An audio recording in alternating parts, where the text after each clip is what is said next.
My 13-year-old niece giggled and said, "Mom says if you disappeared tomorrow, no one would even notice." While she unwrapped the $850 phone I bought her, all 30 guests laughed except for me. I nodded, and with 2 taps, I shut down every payment, credit, bill, and subscription. Gone. That night, I moved out, cut off contact, and vanished, leaving behind only a black backpack. Inside, they discovered, "Hey, Reddit, it was supposed to be a good night. It was my niece's 13th birthday. I had driven 2 hours after work through freezing rain, carrying a gift I could barely afford, the latest smartphone, $850 after tax. I didn't buy it to impress anyone. I just wanted her to smile. She always used to call me her favorite uncle. When I walked in, the house was buzzing with activity. 30 people, balloons, music, and the smell of chocolate cake. My sister, the hostess as she liked to call herself, was in her element. "Mark's here," she called out, her excitement sounding forced. Everyone turned to look at me. Some smiled politely, while others didn't bother. I approached my niece, handed her the silver box, and said, "Happy birthday, kiddo." She tore into the wrapping paper like it was Christmas morning. "Wow," she gasped, holding up the phone. "It's the new model. Thank you, Uncle Mark." I smiled, thinking that moment, that single spark of joy, was all I wanted. But then she looked up, giggling, and everything shifted. "Mom says if you disappeared tomorrow, no one would even notice." For a moment, I thought I must have misheard her, but she repeated it, laughing, showing off to her friends. All 30 people in that room laughed along with her, except me. I scanned the crowd, waiting for anyone to say, "That's not funny." But no one did. Even my parents smiled awkwardly, pretending it was harmless. My sister, the one who taught her to say it, laughed the loudest. "Oh, Mark, don't look so serious," she said. "She's just joking." But it wasn't a joke. It summed up everything they ever thought about me. The disappointment. The one who never made it big, always there to help but never respected. I forced a smile. "Funny joke," I said quietly, then sat down. The laughter continued, but now it sounded different, distant, hollow, almost unreal. As the night went on, I observed them, all of them. My sister flaunting her new necklace, one I had unwittingly paid for when I covered her emergency rent last year. My parents chatting about my brother's new car, the one I co-signed because his credit was poor. They laughed, toasting each other, and everything they touched had my fingerprints on it. The streaming services they used every night, the credit card they borrowed, the utility bills in my name. They didn't even know what life without me looked like. Until that night, I hadn't realized I was more than invisible. I was a ghost funding their happiness. That's when it hit me. If I disappeared tomorrow, no one would notice. But they'd notice the moment I stopped paying. I waited until the cake was cut, the candles blown out, and everyone was lost in conversation. Then I stood up, slipped out the back door, and stepped into the cold night air. The laughter behind me faded, as if it belonged to another world. I pulled out my phone. 2 taps, one for the finance app, one for the payment dashboard, and I began canceling subscriptions, one by one. Netflix gone, electricity canceled, mortgage autopay suspended, family phone plan deleted. Each tap was quiet, almost peaceful, like cutting cords that had been strangling me for years. I didn't feel guilt, only clarity. When I was done, I locked the screen, took a deep breath, and walked back inside. No one noticed I had been gone. The rest of the evening passed in a blur. My niece showing off her new phone, my sister bragging about her perfect party, and me sitting quietly, watching them celebrate a life they had built with my help, pretending I wasn't there. When it ended, my sister hugged me at the door. "Thanks for coming, Mark. And for the phone. You really didn't have to." I smiled. "You're right," I said softly. "I didn't." She laughed awkwardly, not catching the meaning. That night, when the house went dark, I packed just one duffel bag, clothes, documents, my laptop, and the essentials. Everything else I left behind except for one thing, a small black backpack. I placed it on the kitchen table, right where they'd see it first thing in the morning. Inside, I put a few envelopes, each labeled neatly, Mom and Dad, Sis Niece.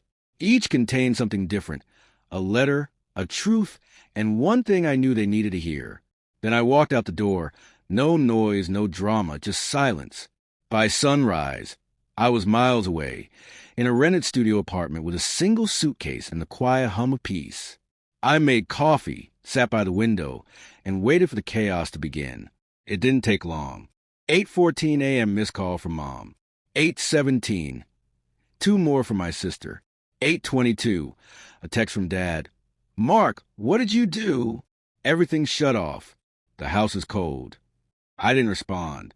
For years, I had been the safety net, the invisible force that kept their world spinning. But that night, I realized something. Sometimes you have to disappear, not to hurt others, but to find out if they ever truly saw you in the first place. Deep down, I already knew the answer. Later that afternoon, my sister sent me a photo. It was a backpack, unzipped, the letters opened. We found the backpack, she texted. What is this? I didn't reply because what was inside those envelopes wasn't meant to start another argument. It was meant to end one for good.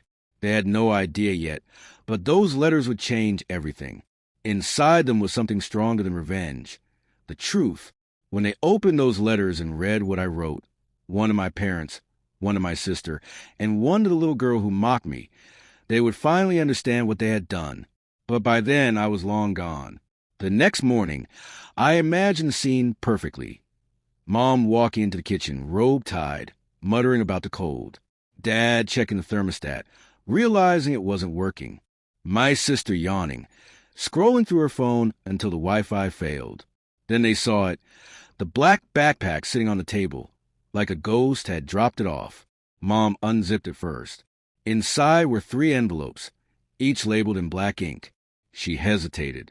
Dad stood beside her, and my sister hovered nervously. One by one, they opened them. The first letter addressed to my parents was brief. Mom, Dad, for years I quietly paid your bills. I helped you when you struggled, not because you asked, but because I loved you. Somewhere along the way, you stopped seeing me as your son and started seeing me as your safety net. You stopped calling unless something was broken or due. You stopped asking how I was doing, only if I paid the mortgage. So this isn't punishment. It's a reminder. Love isn't measured by what someone provides. It's measured by what you notice when they stop. I can imagine Mom's hands trembling as she read that line. She probably sat down at the table, silent, realizing she couldn't remember the last time she called me just to talk. The second letter was from my sister.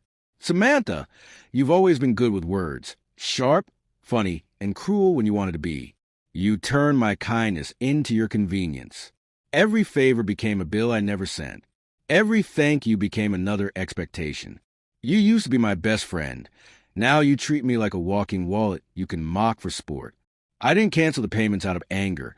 I canceled them because I finally realized you never respected me. Only the benefits of knowing me. I hope you teach your daughter something better than what you taught yourself. Because words can build, but they can also destroy.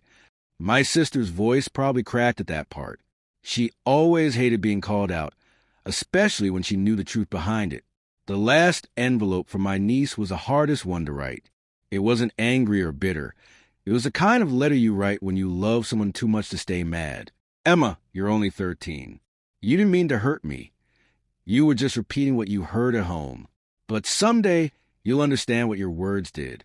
You laughed at me for being invisible, not realizing that every meal, every light, every gift in that house had a piece of me behind it. When people love you quietly, it's easy to think they don't matter until they're gone.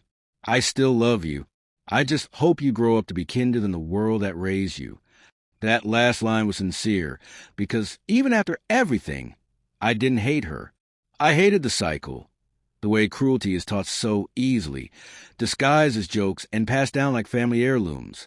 That night, my phone buzzed with dozens of missed calls, from Mom, Dad, my sister, even Emma. I didn't answer any of them, not because I didn't care, but because I finally cared about myself. The next morning, I woke up to a sunrise through the blinds of my new apartment. A small place, quiet, empty, and peaceful. I made coffee, sat by the window, and reflected on how silence can sometimes be louder than shouting. I wasn't angry anymore. I was just free. For the first time in years, I didn't wake up to someone else's problems waiting in my inbox. No late-night emergency calls. No guilt, no pretending. Just peace. A week later, I received an email from my mom. No excuses, no pleading, just this: "You were right. We forgot who you are. We're sorry." There was a photo attached, the kitchen table, the backpack still sitting there, the 3 open envelopes spread neatly next to it. It wasn't the apology I had dreamed for years. It wasn't dramatic or grand, but it was real, and sometimes that's enough. As for Emma, she sent me a message 2 weeks later.